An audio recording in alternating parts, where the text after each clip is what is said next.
1절부터 11절까지입니다. 창세기 15장 1절부터 11절까지 한 절씩 교독하시겠습니다. 이후에 여호와의 말씀이 환상 중에 아브라함에게 임하여 이르시되 아브라함아 두려워하지 말라. 나는 내 방패요 너의 지극히 큰 상급이니라.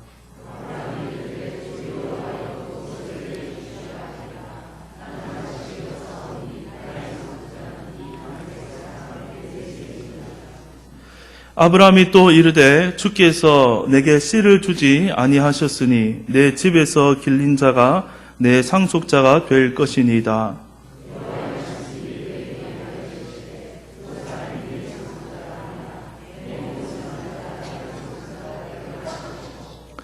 그를 이끌고 밖으로 나가 이르시되 하늘을 우러러 무뼈를 셀 수 있나 보라. 또 그에게 이르시되 내 자손이 이와 같으리라.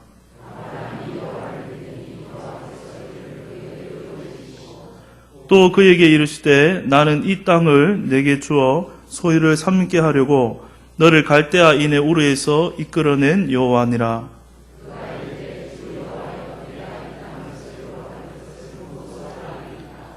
여호와께서 그에게 이르시되 나를 위하여 3년 된 암소와 3년 된 암염소와 3년 된 순양과 산 비둘기와 집 비둘기 새끼를 가져올지니라.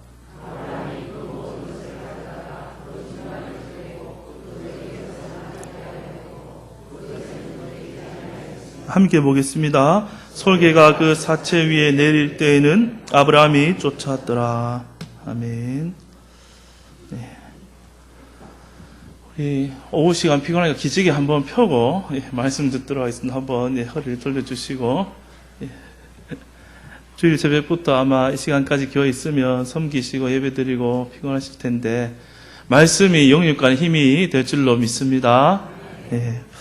오늘 이 창세기 15장을 함께 볼 텐데요. 시작을 하면서 1절에 이후에 이렇게 시작합니다. 이 말은 앞선 14장 사건을 얘기해 주고 있는 것이죠. 지난번에 말씀을 들었을 때 혹시 기억하시는지 모르겠는데 조카의 롯과 그의 가정이 다 전쟁에 휘말려서 사로잡혀 갔을 때 아브라함이 가서 구해온 사건이 있었습니다.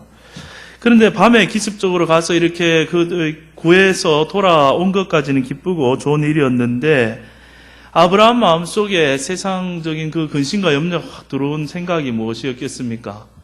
그 연합군들의 왕이 엄청나게 센 왕이라고 지난번에 설명드렸는데 몰래 와서 기습 작전을 펴가지고 딱 데려간 거 보면 화가 나서 보복을 할 수도 있지 않습니까? 그 생각이 딱 아브라함 마음속에 오니까 돌돌돌돌 떨게 됩니다. 막상 믿음을 확 가서 할 때는 힘이 나는데 딱 이기고 좋았는데 돌아오니까 마음이 이제 불안한 것이죠.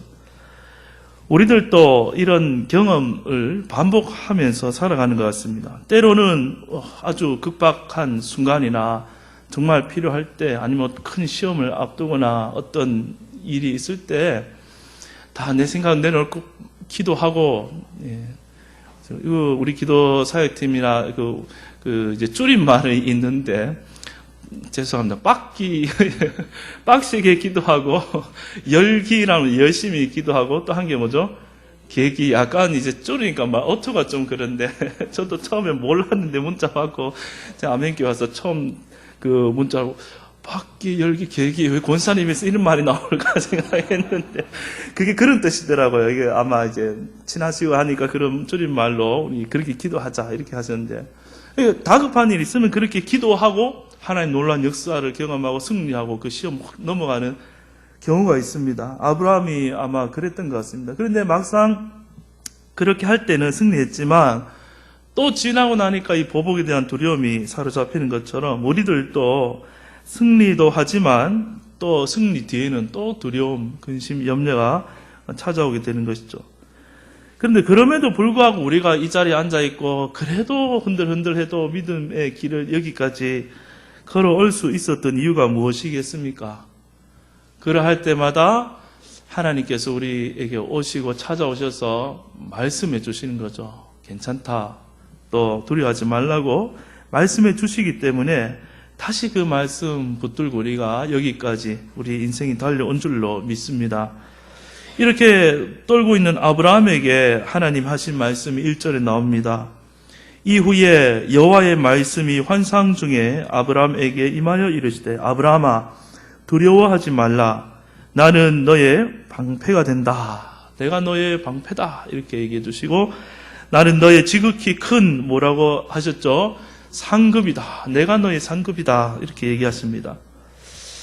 하나님은 우선 아브라함을 안심시킵니다. 그리고 내가 너의 방패다. 지극히 큰 상급이다. 말씀을 하셨는데 앞선 14장에 보면 이 소돔왕이 너무 아브라함한테 고마워가지고 소돔 사람들 다 다시 이제 데려왔고 재물 또 다시 가지고 돌아왔으니까 그 땅의 왕이 아브라함한테 너무 감사해서 세상적인 큰 재물의 상을 주려고 했는데 받았습니까? 안 받았습니까?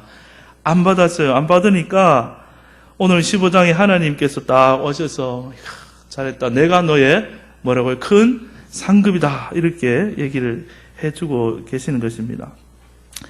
이러한 1절의 내용의 말씀을 아브라함이 들었을 때에 큰 두려움이 어느 정도 확 사라졌을 것으로 생각이 됩니다. 이 하나님 말씀이 얼마나 위로가 되고 힘이 되었겠습니까? 여러분, 사람이 아무리 위로해주고 옆에서 얘기해도 고맙다 옆에 있어서 그럴 수는 있지만 하나님이 내 마음에 찾아오셔가지고 우리 이름 부르시면 누구야? 두려워하지 말라. 내가 함께 한다라는 그 음성이 마음에 들리면 그것보다 더 큰 위로와 힘은 없는 줄로 믿습니다. 이 세상에 하나님의 말씀보다 더 권위 있는 말이 있을 수가 없고 더 힘이 되는 것은 없는 줄로 압니다. 하나님께서 우리에게 찾아오셔서 하나님의 이름으로 보장해 주시고 말씀하실 때 그것이야말로 우리의 가장 큰 위로고 힘이 되는 줄 믿습니다. 그 말씀 붙들고 살아가는 우리 모두가 되기를 주님의 이름으로 축복합니다. 그렇습니다. 하나님의 관심은 오직 우리가 하나님을 믿기를 바라는 것입니다. 하나님의 관심은 우리 속에 믿음이 생겨나는 것, 그것에 하나님의 모든 관심을 기울이고 있다는 것입니다. 그러면 우리 생각에 하나님 우리가 믿음 갖기를 원하면 오늘 나타나서 뿅 하고 도깨비 방망이처럼 우리가 기도하면 바로 부족한 재물 또 채워주시고 병도 바로 낫게 해주시고 기적을 막 이렇게 터뜨려 주시면 보여주시면 우리가 다 믿을 것 같지만 그러나 사람은 그런 기적을 많이 본다고 하나님에 대한 믿음이 생겨나는 그런 존재가 아닌 것입니다. 하나님께서는 우리 속에 믿음을 만들어 주시기 위해서 곁에 찾아오시고 말씀하시고 오랜 시간 우리의 삶과 함께 동행하시면서 계속해서 믿음이 떨어질 때마다 말씀해 주시고 또 말씀해 주시고 또 믿음이 생길 때까지 하나님이 무한히 인내하시면서 동행해 주시면서 그렇게 우리 일평생을 통해서 우리 속에 믿음을 만들어 가고 계시는 것입니다.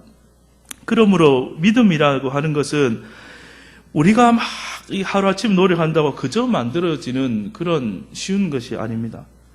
오히려 하나님 편에서 하나님의 신실하신 노력으로 우리 속에 믿음이 생겨나고 점점점 만들어지는 것이죠. 만약에 우리 안에서 겨자씨 하나만한 믿음이 발견이 된다면 우리는 우리 자신이 이런 믿음을 가졌다고 우리 자신을 자랑할 것이 아니라 이 믿음을 갖게 되기까지 하나님이 얼마나 우리에게 공을 들이셨는지를 우리는 알아야 되는 것입니다. 그 섭리들을 우리가 깨닫게 된다면 나에게 이 믿음 주신 하나님께 감사하면서 겸손히 하나님께 그저 영광 돌리고 감사하는 믿음의 백성들 하나님 자녀들 다 되시기를 축복합니다. 하나님이 우리의 일평생을 통해서 우리의 믿음을 만들어 가시고 선물로 믿음을 우리에게 주시는 것입니다. 그런데 이 믿음 앞에서 얘기했듯이 숙성의 시간이 아주 이 믿음은 오래 걸리는 것 같습니다. 그래서 하나님 말고는 이 믿음이라는 것을 만들어낼 수 있는 존재가 없는 것이죠.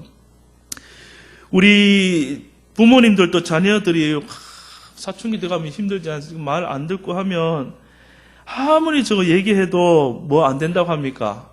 아무리 혼내고 뭐라 해도 저거 이미 인간 맞는데 너무 속상하니까 좀 다른 인간이겠죠. 자식을 짐승을 보진 않겠지만 말 안 들으니까 저거 인간 안 된다 이렇게 힘들 때 그런 얘기들을 하면서 한숨을 쉬게 됩니다.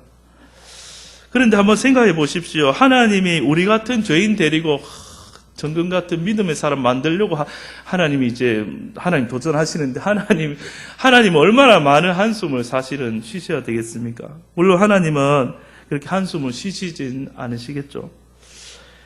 아브라함 일생이 다 그런 믿음을 생겨나는 과정이라고 볼 수 있는데 아브라함이 하나님을 의지하고 14장에서 조카 롯을 구하러 간 모습에서 그의 믿음이 많이 자랐음을 우리는 확인해 보았습니다.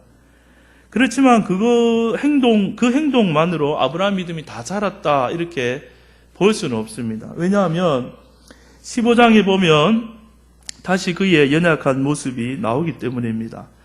우리 15장을 좀 읽어보시면 아브라함은 왠지 하나님에 대해서 약간 삐져 있는 것 같고 다소 반항적으로 얘기하는 것 같이 느껴지고 반면에 하나님은 그런 아브라함을 달래면서 자상하고 친절하게 대하고 있는 것이 아닌가 하는 생각이 듭니다. 1절에 하나님이 이렇게 나타나셔서 내가 너의 방패다 두려워 말아라 이렇게 얘기했으면 감사합니다 하고 찬양해야 계속 그래야 될 것 같은데 이제 2절에서 아브라함은 속으로 오래 생각했던 꽁해 있던 아브라함의 마음이 이제 드러나는 것이죠. 2절 보시면 아브라함이 이르되 주 여호와여 무엇을 내게 주시려 하나이까? 하나님 내게 큰 상급이라고 했는데 내게 무엇을 주시려 하나이까? 이렇게 하는 말은 아들 아직 안 주셨지 않습니까? 이 말입니다.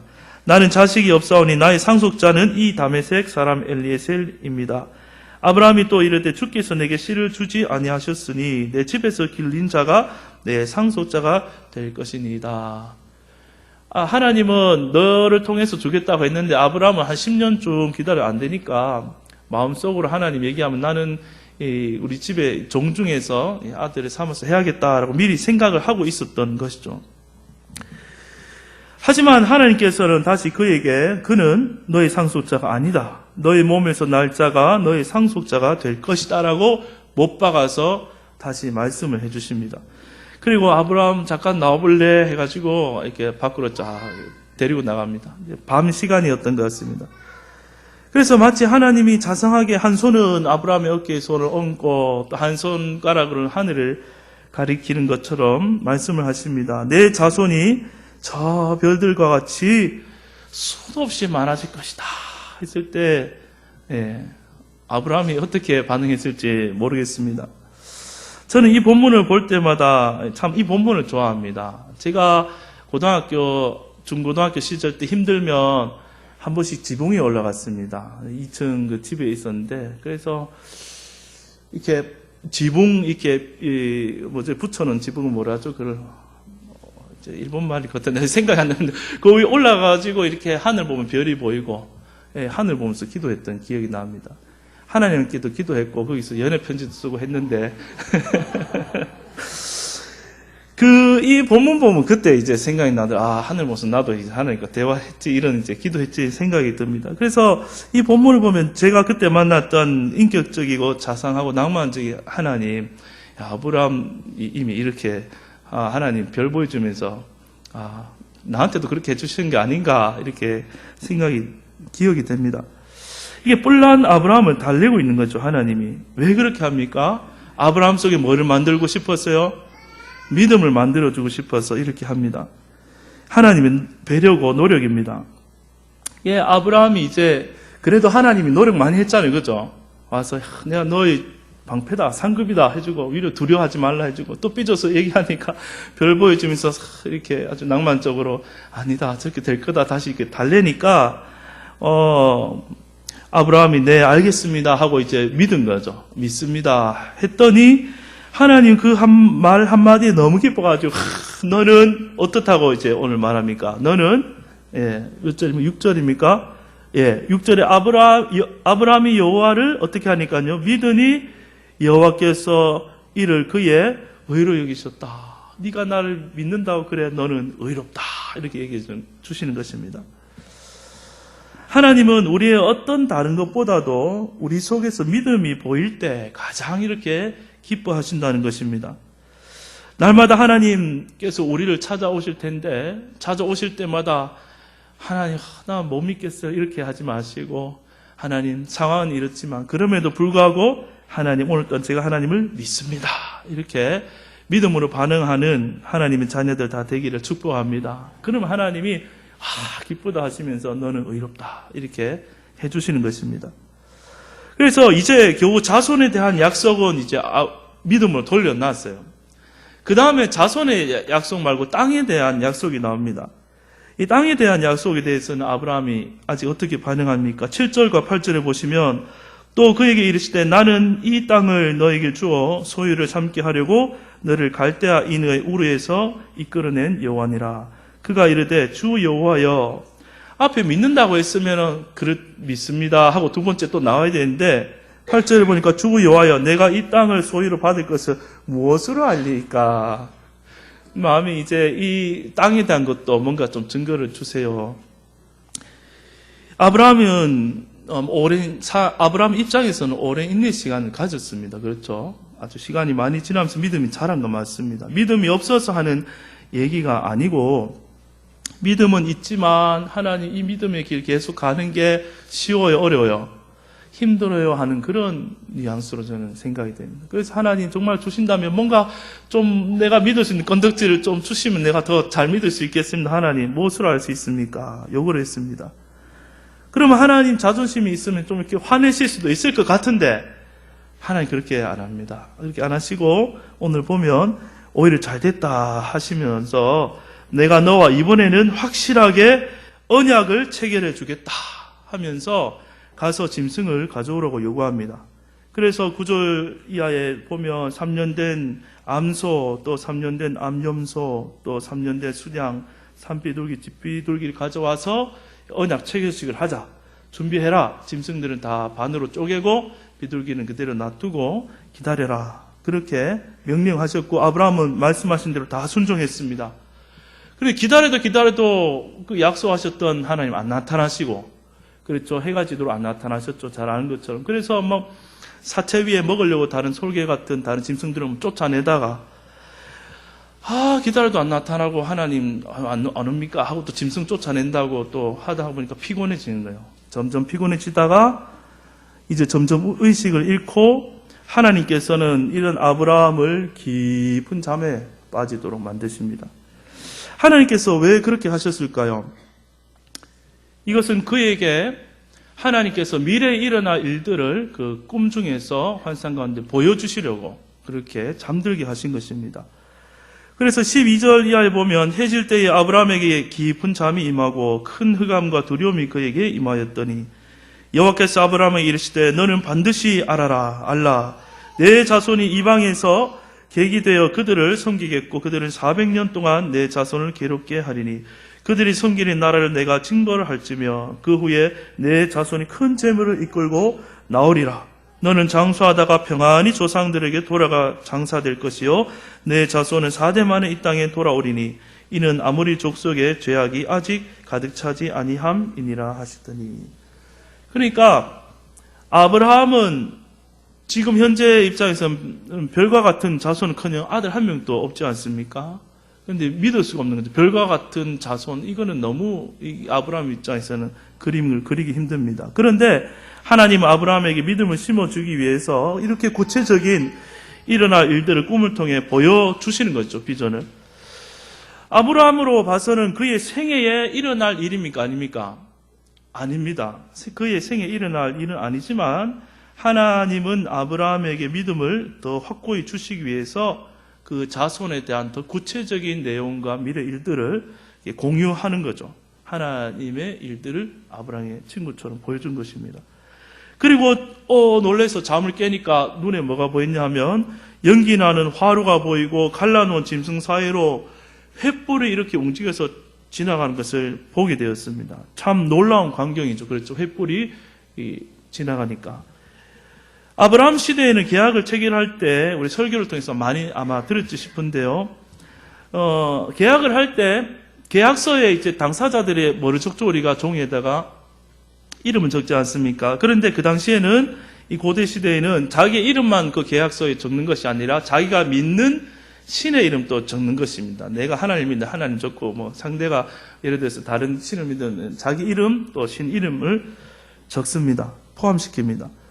이 신들의 역할은 뭐냐면은 증인의 역할을 할 뿐만 아니라 이 언약을 맺은 쌍방 중 한쪽이 언약을 파기할 때 계약서에 명시되어 있는 저주의 내용이 실행되도록 하기 위한 그런 의미에서 이 계약 안에 신의 이름을 넣고 계약서를 3개를 만듭니다. 3개를 만들어서 나 하나 가지고 상대방이 가지고 하나는 봉인해서 신전에다가 딱 소장하는, 그렇게 이제 계약을 체결했다고 합니다. 특별히 오늘 본문에는 쪼갠 짐승 사이로 양 당사자가 원래 걸어가는 방식의 계약인데 그 의미는 이렇습니다. 언약을 한쪽이라도 어기면 이 짐승이 양쪽을 갈라져서 죽은 것처럼 너도 그렇게 되니까 지켜라 하는 그런 의미가 되는 거죠. 그런데 여러분, 이 아브라함이 깨어서 본 것은 하나님을 상징하는 횃불만 그 사이를 지나간 것입니다. 아브라함은 지나가지 않았기 때문에 하나님의 일방적인 약속이란 것을 보게 되는 것이죠.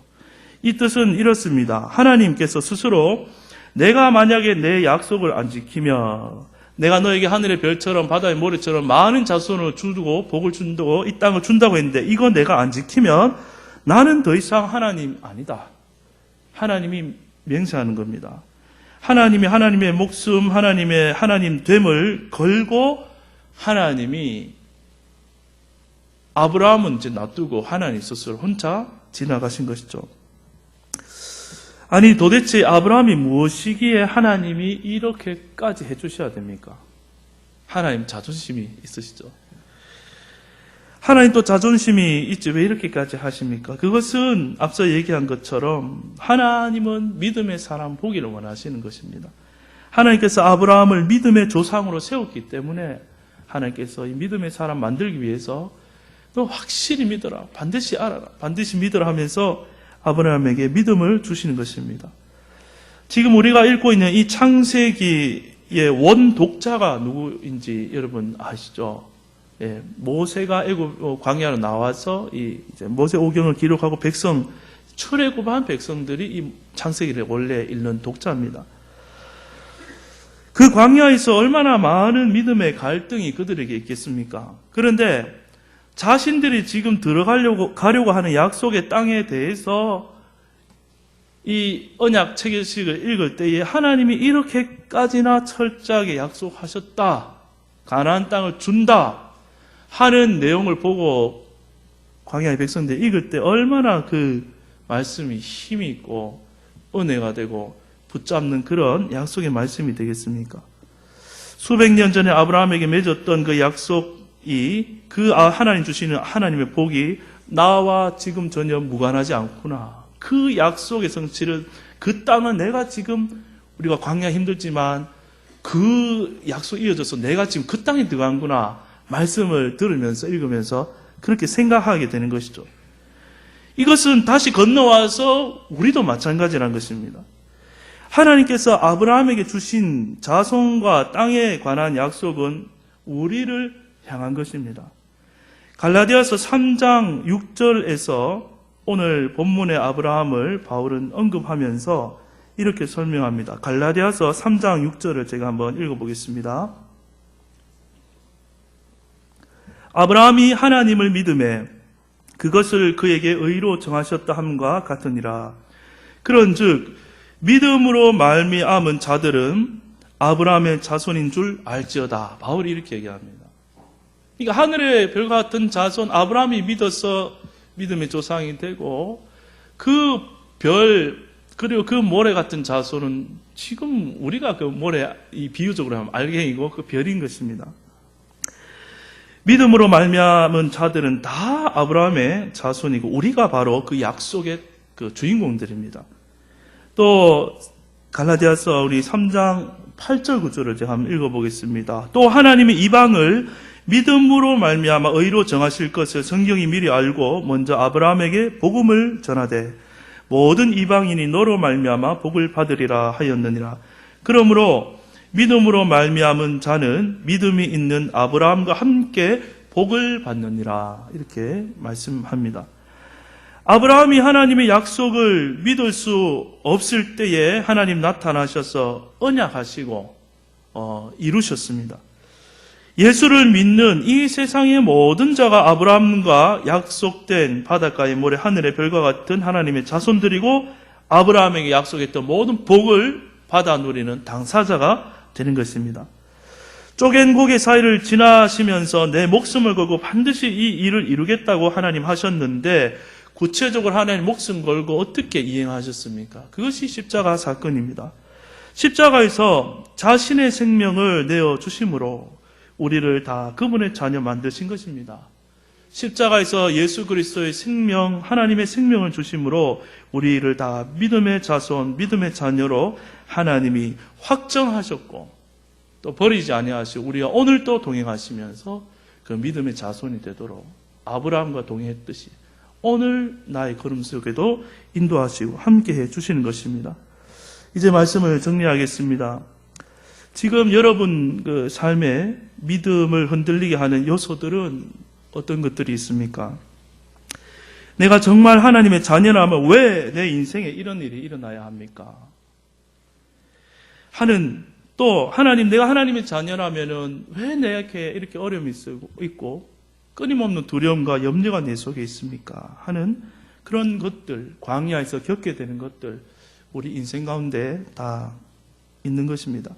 우리는 지금 당장 그 모든 일들의 이유를 다 알고 싶어 하고 그 일의 결과를 다 알고 싶어 하지만 현재 걸어가는 이 시점에서는 우리가 그것을 다 알지는 못합니다.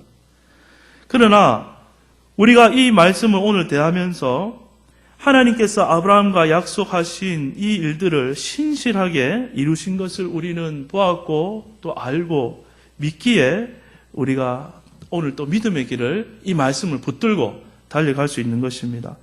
뿐만 아니라 아브라함의 인생 중에 찾아오셔서 말씀해 주시며 때로는 보호하시고 때로는 달래시고 때로는 인내하게 만드셔서 결국에는 우리도 믿음의 자녀가 되게 하실 것을 믿고 살아가는 모든 성도님 되기를 주님의 이름으로 축복합니다. 히브리서 11장 6절에 잘 아시는 말씀이 있습니다. 믿음이 없이는 하나님을 기쁘시게 하지 못하나니 하나님께 나아가는 자는 반드시 그가 계신 것과 또한 그가 자기를 찾는 자들에게 상 주시는 이심을 믿어야 할지니라고 말씀하셨습니다. 여러분, 많은 상이 있지만 믿음 안에서 하나님을 발견한 것이 상입니다. 하나님이 우리의 상급이고 하나님이 우리의 최고의 기쁨이 되는 것입니다. 이 땅의 유한한 인생의 눈으로는 다 볼 수 없지만 주님 안에서 내가 이미 영원한 존재가 되었음을 믿고 주님 만난 나를 소망하면서 믿음으로 걸어가시는 모든 성도님 되시기를 주님의 이름으로 축복합니다. 기도하겠습니다.